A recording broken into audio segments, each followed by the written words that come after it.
যুক্তরাজ্যের পার্লামেন্ট নির্বাচনে বড় জয়ের পথে লেবার পার্টি। টানা ১৪ বছর ক্ষমতায় থাকার পর কনজারভেটিভ পার্টির ভরাডুবি হতে চলেছে। বুথ ফেরত জরিপে যুক্তরাজ্যের নির্বাচনে ৪ শতাধিক আসনে জিততে চলেছে লেবার পার্টি।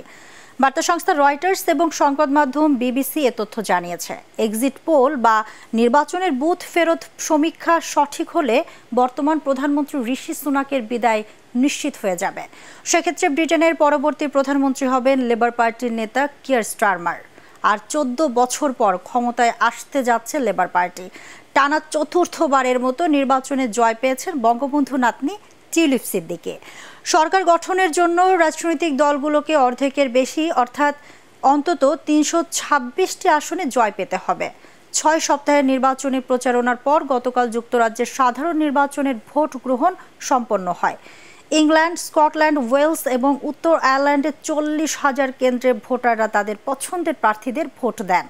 বৃহস্পতিবার লন্ডনের স্থানীয় সময় সকাল ৭টা থেকে রাত ১০টা পর্যন্ত ভোট গ্রহণ অনুষ্ঠিত হয়। ভোট গ্রহণ শেষে চলছে গণনা। ১৯৪৫ সালের পর থেকে যুক্তরাজ্যে প্রথমবারের মতো জুলাই মাসে অনুষ্ঠিত হলো সাধারণ নির্বাচন।